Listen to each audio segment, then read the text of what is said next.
এক বোন জানতে চেয়েছেন, আসসালামু আলাইকুম, 2 মাসের বেশি সময় ধরে আমি দোয়া করে যাচ্ছি কিন্তু কবুল হচ্ছে না, খুব হতাশ হয়ে পড়েছি। আমি মাঝে মাঝে খুব রাগও হয়, তবুও দোয়া করে যাচ্ছি, যথাসম্ভব ইস্তিগফার, জিকির ও দুরুদ পড়ছি। আর কি কি আমল করতে পারি যেন আমার দোয়া দ্রুত কবুল হয়? বোন, আপনি সুন্দর প্রশ্ন করেছেন। 2 মাসেরও বেশি সময় ধরে আপনি দোয়া করে যাচ্ছেন কিন্তু দোয়া কবুল হচ্ছে না। তো প্রথম কথা হলো যে বান্দার কাজ তো আসলে দোয়া করা এবং সবর করা। ওয়াস্তাঈনু বিস-সবরি ওয়াস-সালাহ, নামাজ এবং সবরের মাধ্যমে আল্লাহ তাআলার কাছে সাহায্য প্রার্থনা করা, দোয়া করা। তো বান্দার কাজ হচ্ছে দোয়া করা এবং নামাজ পড়ে সবরের মাধ্যমে নিজের আমলকে বৃদ্ধি করা, আল্লাহ তাআলার কাছ থেকে বিষয়টা পাশ করিয়ে নেওয়ার চেষ্টা করা।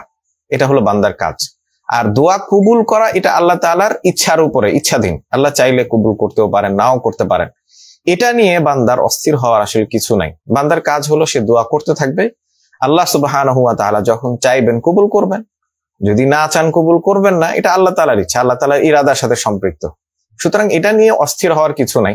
মনে করতে হবে যে আল্লাহ সুবহানাহু ওয়া তাআলা সমস্ত কিছুর মালিক, তিনি চাইলে কবুল করবেন, না চাইলে কবুল করবেন না। এটা তার সম্পূর্ণ ইচ্ছাধীন। এটা হলো প্রথম কথা। এটা যদি এই ঈমান আমরা যদি রাখি, তাহলে অনেক অস্থিরতা থেকে আমরা শুরুতেই বেঁচে যাই। দ্বিতীয় কথা হলো, কি বিষয়ে আমি দোয়া করছি এটাও দ্রষ্টব্য। কি বিষয়ে আমি দোয়া করছি, আমি যেটা দোয়া করছি সেটা আমার জন্য কল্যাণকর কিনা। অনেক সময় এরকম হয়, আমরা যে বিষয়গুলো দোয়া করি এগুলো জায়েজই থাকে না। এমন একটা বিষয় আমি দোয়া করছি যেটা আমার জন্য হালাল নয়, হারাম। এরকম অনেক উদাহরণ আছে। কোন একটা বিশেষ মেয়েকে পাওয়ার জন্য দোয়া করে, অথবা কোন একটা এমন জিনিস পাওয়ার জন্য সে দোয়া করছে যেটা শরীয়তে হালাল রাখা হয় নাই, হারাম করে দেওয়া হয়েছে। তো এইরকম কোন জিনিস, অর্থাৎ যেটাকে শরীয়তে হালাল করা হয় নাই, হারাম করা হয়েছে, এই রকম জিনিসের জন্য যদি আমি দোয়া করে থাকি, সেটা যদি কবুল না হয়, তো সেটা তো আমার জন্য আরো ভালো। কবুল না হওয়াটা আমার জন্য উত্তম হয়েছে, 1। 2 নাম্বার, যদি সেটা হারাম নাও হয়, হতে পারে আমার জন্য এই জিনিসটা ক্ষতিকর। আমি এমন কিছু চেয়েছি যেটা আমার জন্য হালাল কিন্তু হারাম নয়, কিন্তু বিষয়টা আমার জন্য অত্যন্ত অকল্যাণকর, ক্ষতিকর। এটা যদি আমি পাই, চাওয়ার পরে যদি আমার কাছে এটা আসে, আমি ক্ষতিগ্রস্ত হব, হতে পারে। এটা সমস্ত কিছু আল্লাহ সুবহানাহু ওয়া তাআলা জানেন। তিনি আলিমুন বিকুল্লি শাই, প্রত্যেকটা জিনিস সম্পর্কে আল্লাহ তাআলা জানেন। তো হতে পারে যে আমি যেটা চেয়েছি সেটা আল্লাহ তাআলা জানেন যে আমার জন্য কল্যাণকর নয়, এই জন্য তিনি আমাকে দিচ্ছেন না। যারা ইস্তেখারা সম্পর্কে জানেন, ইস্তেখারা যে দোয়া আছে, সেখানে আমরা দোয়ার মধ্যে বলে থাকি, আল্লাহুম্মা ইন কুনতা তা'লামু আন্না হাযাল আমরা খায়রান লি ফি দীনি ওয়া দুনিয়ায়া ওয়া আকিবাতি আমরি। যদি আল্লাহ আপনি জেনে থাকেন, আল্লাহ যদি আপনি জানেন যে এই যে যেটা আমি চাচ্ছি এটা আমার জন্য ভালো, আমার দুনিয়ার ক্ষেত্রে, আখিরাতের ক্ষেত্রে, তাহলে আমাকে দেন। যদি আমার জন্য ভালো না হয়, তাহলে এটা আমার কাছে সরিয়ে নেন। যেটা আমার জন্য ভালো সেটা দেন। আল্লাহ রাসূল সাল্লাল্লাহু আলাইহি ওয়াসাল্লাম ইস্তেখারার দোয়ার মধ্যেও আমাদেরকে এইভাবে দোয়া করা শিখিয়েছেন। তো আমি যেটা চাচ্ছি সেটা আমার জন্য কল্যাণকর নাকি কল্যাণকর নয়, এটা তো আল্লাহ তাআলা ভালো জানেন। হতে পারে যে আমার জন্য কল্যাণকর নয়, এই জন্য আল্লাহ তাআলা কবুল করছেন না। 2, তৃতীয় কথা হলো, দোয়া কবুল হওয়ার জন্য যে সকল শর্ত আরোপ করা হয়েছে শরীয়তের মধ্যে, সেগুলো আমি ফুলফিল করেছি কিনা। দোয়া কবুল হওয়ার জন্য যে সকল শর্ত দেওয়া হয়েছে, যে এগুলো যদি হয় তাহলে দোয়া কবুল হবে, যদি এর ব্যত্যয় হয় তাহলে দোয়া কবুল হবে না।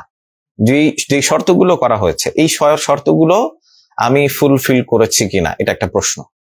যদি এমন হয় যে আমি এখনো গুনাহের মধ্যে লিপ্ত, অথবা আমি এখনো হারাম খাওয়ার মধ্যে লিপ্ত, অথচ আমি চাইছি যে আমি যে দোয়া করব সেটা কবুল হবে, সেটা তো হবে না।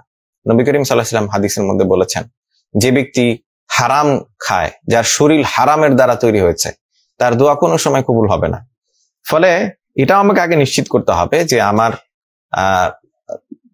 দোয়া কবুলের জন্য যে সকল শর্ত আরোপ করা হয়েছে, গুনাহ ত্যাগ করা, তওবা করা, এরপরে সমস্ত হারাম থেকে বেঁচে থাকা, হালালের উপরে চলা, এই সমস্ত শর্ত আমি ফুলফিল করেছি কিনা। যদি করে থাকি, তাহলে সেক্ষেত্রে আশা করা যায় দোয়া কবুল হবে। যদি উপরে যেগুলো বলেছি, অর্থাৎ আমি দোয়া করেছি, আমি যেটা চাচ্ছি, আমি অন্তত মনে করছি যে এটা আমার জন্য কল্যাণকর, এটা হারাম কিছু নয়, হালাল জিনিস চাচ্ছি, এমন জিনিস চাচ্ছি যেটা সম্পূর্ণ আমার জন্য বৈধ, এবং একই সাথে দোয়া কবুলের জন্য যে সমস্ত শর্ত রয়েছে এগুলো আমি পরিপূর্ণ করেছি। যদি এরকম হয়, এরপরেও যদি দোয়া কবুল না হয়, তো তো তাদের জন্য মুসলিম শরীফের ওই হাদিসটি আমি স্মরণ করিয়ে দিতে চাই। নবী করিম সাল্লাল্লাহু আলাইহি ওয়াসাল্লাম বলেছেন, কোন মুসলমান যখন দোয়া করে সেই দোয়ার তিনটি অবস্থা হয়। এক নাম্বার হলো, সে যখন দোয়া করে এই দোয়াটি আল্লাহ তাআলা কবুল করে নেন এবং সে যেটা চেয়েছে তাকে সেটাই দিয়ে দেন। দ্বিতীয় হলো, যেটা সে চেয়েছে আল্লাহ তাআলা দোয়া কবুল করেন, যেটা চেয়েছে সেটা তাকে দেন না, কিন্তু এর মাধ্যমে তার অন্য কোনো প্রয়োজন যেটা তার জন্য খুবই দরকার আল্লাহ তাআলা সেটাকে পূরণ করে দেন। তৃতীয় পদ্ধতি হলো, আল্লাহ সুবহানাহু ওয়া তাআলার কাছে সে যে দোয়া করেছেন আল্লাহ তাআলা সেটাকে কবুল করেন, কিন্তু দুনিয়াতে এর বিনিময়ে কিছুই দেন না, বরং এটাকে আখিরাতের জন্য জমা করে রাখেন। কিয়ামতের দিন যখন তার মিজানের সামনে সে দাঁড়াবে এবং তার আমলনামা পরিমাপ হবে, ওই সময় সে দেখবে যে এই দোয়াগুলোকে আমলনামার পাল্লায় উঠিয়ে দেওয়া হবে। এটা যখন সে দেখবে তখন সে বলবে, হায়, আমার কোনো দোয়াই যদি দুনিয়াতে কবুল না হতো তাহলে আজকে তো আমার আমলনামায় আরো অনেক বেশি আমল আমি পেয়ে যেতাম, আরো অনেক বেশি সওয়াব আমার ভাগে জমা হয়ে যেত। তো দোয়া কবুলের এই 3 স্তর। দোয়া কবুল হবে না এরকম না, যদি আমি এই সমস্ত শর্ত মেনে দোয়া করে থাকি আশা করা যায় দোয়া অবশ্যই কবুল হবে, তবে এই 3 অবস্থার কোনো একটা হবে।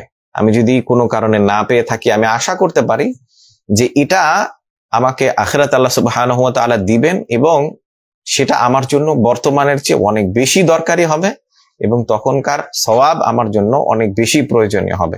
সুতরাং অস্থির না হওয়া, দোয়া কবুল না হলে দোয়া করতে থাকা, সবর করতে থাকা, ইনশাআল্লাহ আল্লাহ সুবহানাহু ওয়া তাআলা যেটার মধ্যে কল্যাণ রয়েছেন সেটাই আমাদের জন্য করবে।